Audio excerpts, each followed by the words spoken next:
Olá, pessoal!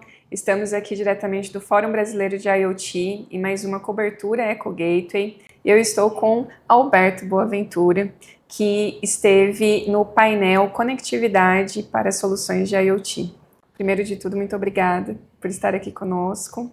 E eu gostaria que você compartilhasse um pouquinho sobre a sua experiência, né, sobre a sua trajetória, mas principalmente alguns pontos chaves que você trouxe aqui para conversa de hoje, do painel de hoje. Bom, muito obrigado. Eu que agradeço, enfim, o gentil convite de estar aqui participando dessa entrevista. Bom, a minha experiência acho que vai muito além do IoT, né? Eu tenho, na realidade, um pouco mais de 35 anos de experiência em telecomunicações, tenho trabalhado em operadoras, fornecedores de equipamentos. Trabalhei na Embratel, na Oi, na Telemar, na Brasil Telecom, e trabalhei na Lucent, na Ericsson, e trabalhei também em consultoria como a Deloitte. Atualmente estou trabalhando no CPQD provendo uma espécie de autoridade em telecomunicações para alguns grupos lá do CPQD. Uhum. Bom,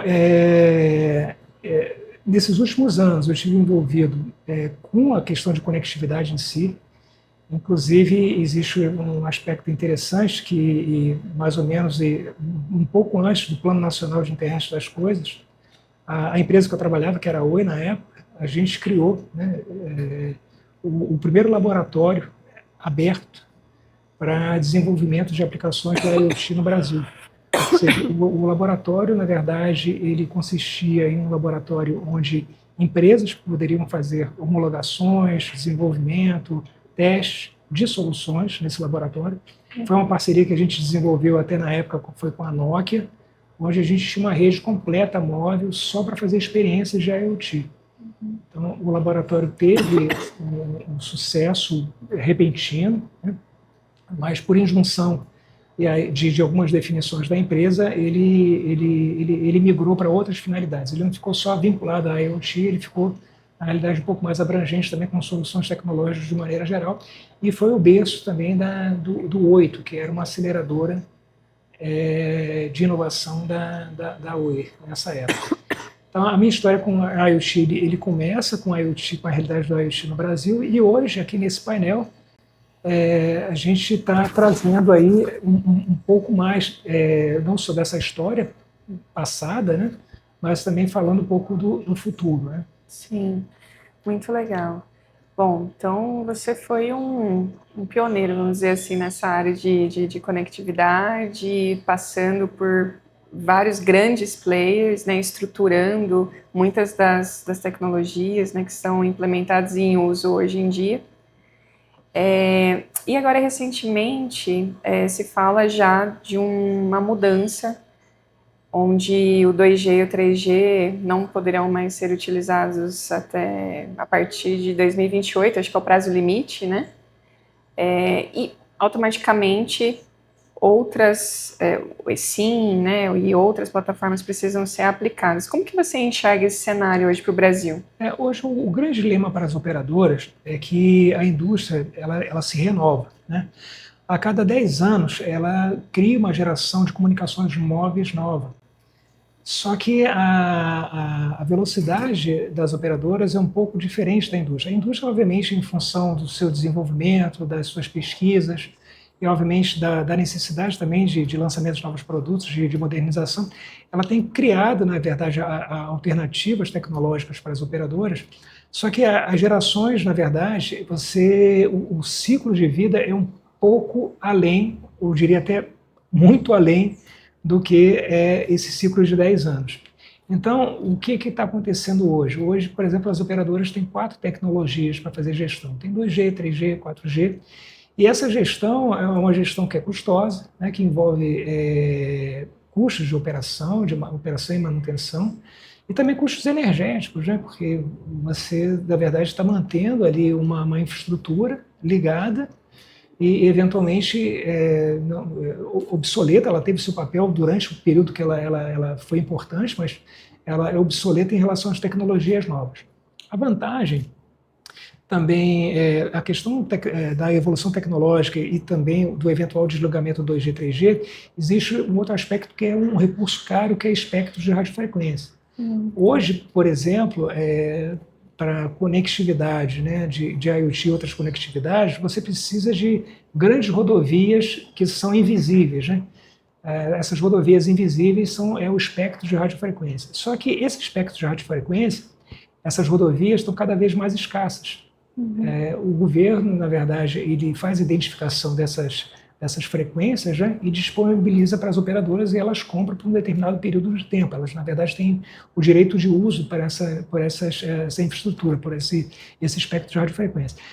E o 2G e 3G, ele tem bastante espectro de frequência que é bastante valioso, que pode ser utilizado em tecnologias mais modernas, onde permite mais conexões por unidade de espectro. É a mesma coisa que, na verdade, é como se fosse um zip, né? Cada tecnologia mais moderna, você consegue colocar mais usuários, mais throughput nessa mesma rodovia, entendeu? Você faz uma otimização. E o 2G e 3G, eles têm bastante espectro que pode ser utilizado. Então, para a operadora, ela tem dois benefícios. O primeiro é a redução dos custos, né? Ou seja, em relação a essa operação, e também está trazendo tecnologias mais modernas, dos custos operacionais, mas também tecnologias mais modernas que permitem uma experiência melhor para os usuários, e também, obviamente, a otimização também da utilização do espectro, como eu falei, né? Interessante. E aí, bom, hoje a gente está falando aqui também de conectividade para a IoT especificamente.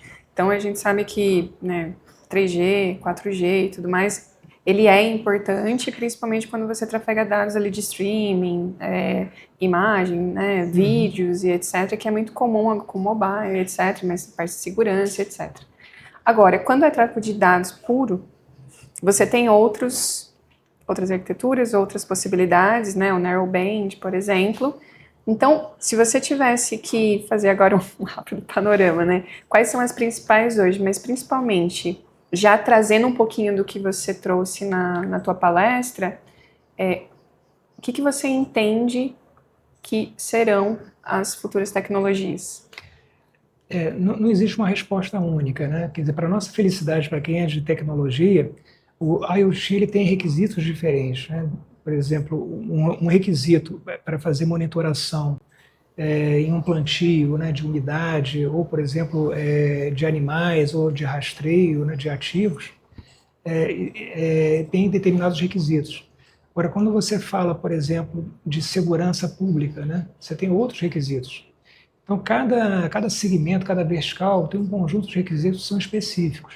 E essa é a beleza do IoT. Ele procura, na verdade, ter uma multiplicidade de tecnologias para poder atender cada um desses requisitos.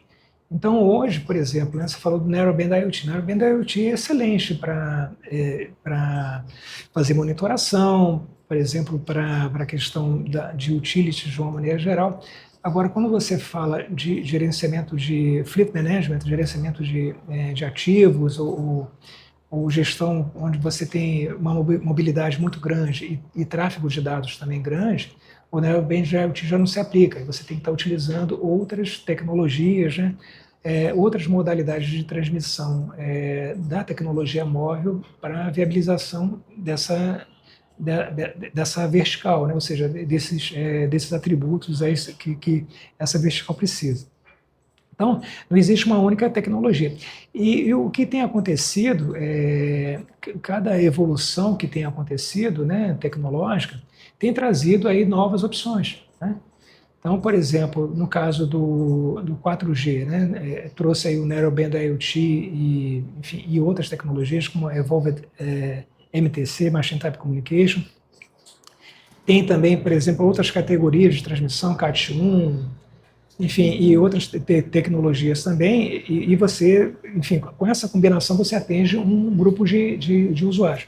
O 5G trouxe, por exemplo, o RedCap, que é uma tecnologia 5G que fornece um throughput equivalente, talvez o LTE em categorias mais elevadas de transmissão, mas um custo mais reduzido e com tecnologia 5G, ou seja, o RedCap ele é excelente para wearable devices, eventualmente para algumas soluções onde você precisa de uma simplificação tecnológica para barateamento e um throughput razoável. Então, ele tem essa possibilidade.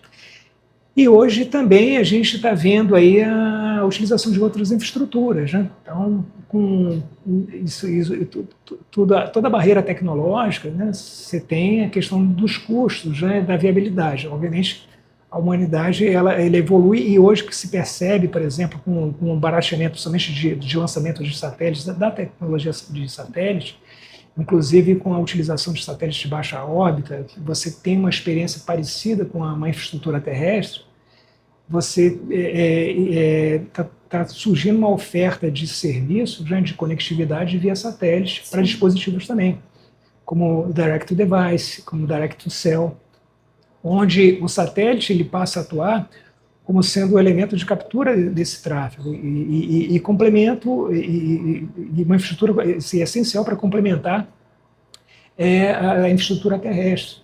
Então, para áreas remotas ou áreas de baixo alcance, ou, por exemplo, imagina, você está no meio do interior da Amazônia, né? Você quer fazer monitoração ambiental naquela região, imagina você colocar uma infraestrutura de fibra para você poder estar atendendo, ou, por exemplo, uma outra infraestrutura para colocar uma estação radiobase para poder estar fazendo atendimento, ao passo que com a utilização de satélite, você pode, com um dispositivo que tem conexão direta por satélite, você consegue estar permitindo aí essa conectividade de uma maneira mais barata. Então, tudo é um equilíbrio, né? Acho que depende das aplicações, depende das verticais, das regiões geográficas, dos requisitos de cada uma dessas verticais, né?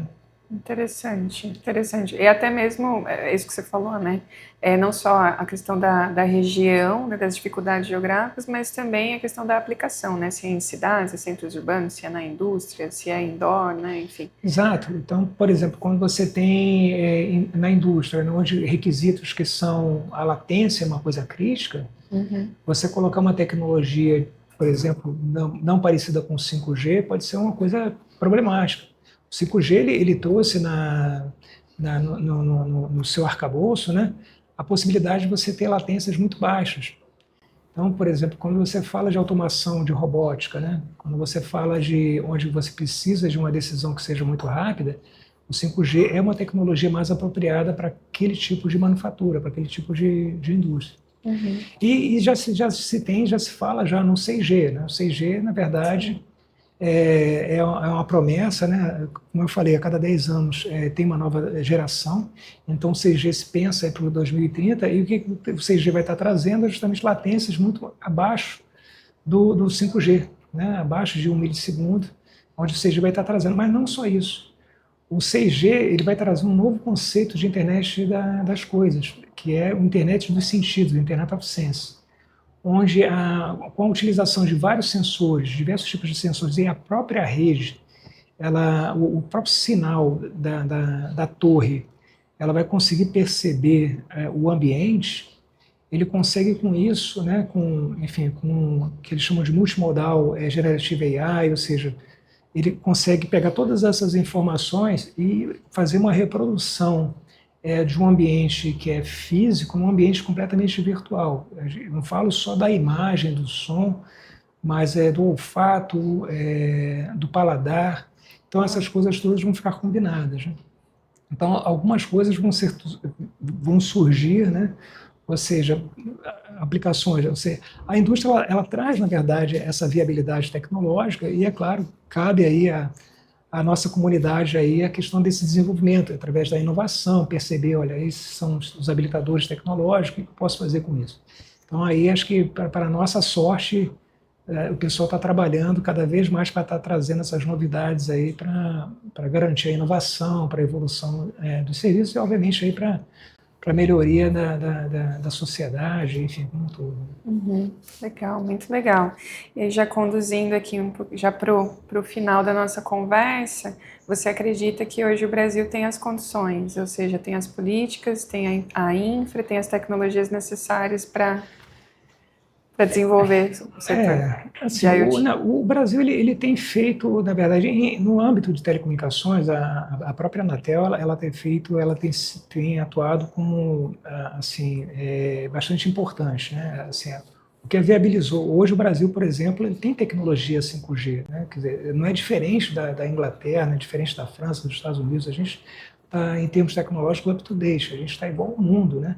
Quer dizer, se você for pensar em outras situações, né? Em outras ofertas de serviços brasileiros, né? Quer dizer, telecomunicações não é ruim, né? É muito boa, é de primeiro mundo. E a Anatel ela tem um papel preponderante. Existem algumas coisas que precisam ser avaliadas. Então, recentemente, inclusive até no painel foi discutido, que é a questão da desoneração fiscal para dispositivos móveis, principalmente aqueles que as operadoras usam. Então, essa desoneração ela vai acabar, existe um prazo para acabar, porque é uma lei que se extingue agora em 2025. Então, assim, uma coisa, porque a internet das coisas ela nasceu para ser barata, né? Porque como você está conectando qualquer tipo de dispositivo, ela não pode ser cara. Então você não pode estar onerando, nem onerando em termos de custos, né? de viabilização, de implementação, mas também de impostos, de tributação. Então o governo brasileiro tinha percebido isso no passado e tinha trazido essa sensibilidade dessa redução desse custo, desse tributo. Só que com essa finalização, a expectativa de finalização dessa tributação está trazendo um certo risco. Então, até eu coloquei no painel lá que, olha, se tiver desoneração fiscal, a expectativa de se triplicar a internet das coisas na próxima década. Agora, se ela não for aplicada, ou seja, se ela extinguir de fato, aí é um problema sério e aí, nesse caso, vai ser estagnado. Então, a expectativa é mais ou menos em torno do dobro. Vai ser o triplo, vai ser o dobro, mas assim, um impacto bastante significativo. Né? Com certeza, com certeza. Muito legal, Alberto. Olha, um grande especialista na área de telecom, de conectividade, aqui com a gente na EcoGateway Talks. Muito obrigada pela sua participação, parabéns pela contribuição no painel. E para quem quer conversar com você, entrar em contato, como que faz?